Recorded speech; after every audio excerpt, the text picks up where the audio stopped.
Hi, I'm Dave. I'm a tour guide here at the Titan Missile Museum. I served in the Air Force on a Titan missile crew down here in the mid-70s. I'm going to point out a couple things that are up topside when you come to visit us so you'll know what they are.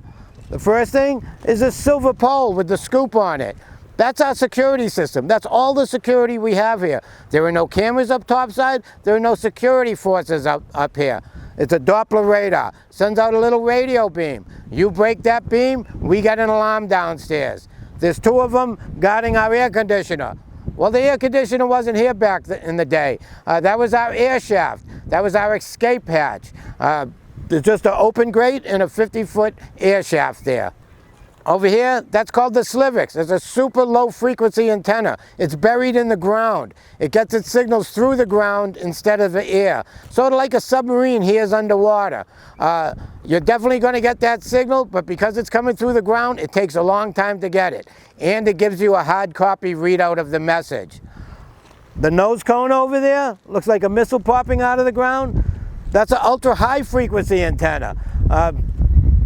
Semi-survivable. That's going to talk to Looking Glass, the doomsday plane. That plane is going to spool out 5 miles of wire behind it as it flies across the western United States, broadcasting out all the launch codes out to all the missile silos. The white antenna that's sitting on that oil derrick, that's our main communication. That's not going to survive a nearby attack. So the white pole in front of it sits in its own 70-foot deep hardened silo with 10-foot thick concrete walls. That's its backup. That has another backup just like it, still in the ground with the cover on it. All right, this is the silo closure door.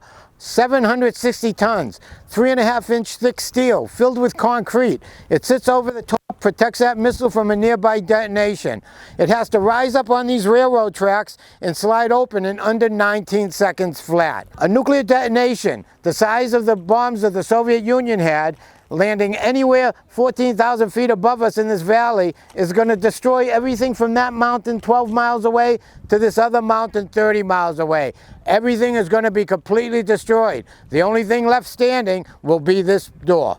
All right, in order to become a museum, we made a deal with the Soviet Union. They also have a museum. It's in the Ukraine. It's a comparable silo and a comparable missile. But they didn't put their missile back in the silo where it belongs. They just laid it outside on the ground. That's why this is the only place on Earth you can see a liquid fuel rocket back in a silo where it belongs. Now, in order to become a museum, we opened the silo closure door halfway. We put those big blocks on the railroad tracks it rides on, so the Soviets could see that it can't open any further.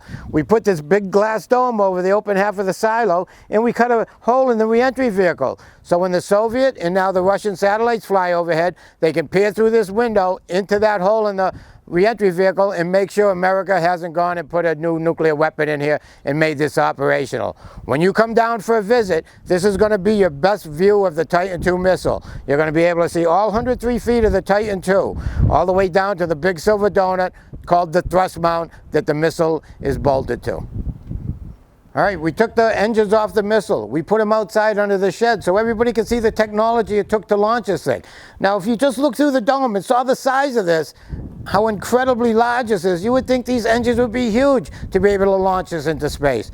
The Titan II is going 800 miles high over the North Pole, 3 times higher than the space station flies. These are the engines that are going to send it there. Now, these are the first stage engines.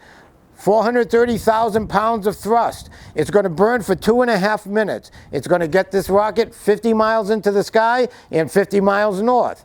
After that, the second stage engine kicks on.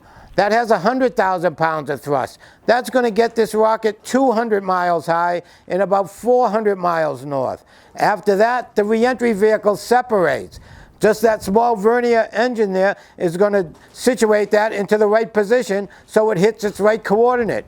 From that point on, there's no more thrust, there's no more guidance. The re-entry vehicle is on its own trajectory. That's why they call it an intercontinental ballistic missile. It's a ballistic flight. That re-entry vehicle is going to fly another 600 miles high to hit its highest point in the sky at 800 miles, and then it's going to start falling. And it's going to fall up to 6,500 miles away and hopefully land on its target. The Titan II missile, we bought the 54 that went in the silo, the 51 that we tested. NASA also bought some of them. They bought 12 of these, but they renamed it. They called it Gemini, the Gemini space program. The Titan II missile was the launch vehicle for the Gemini space program. Everybody heard of Neil Armstrong, first man to walk on the moon.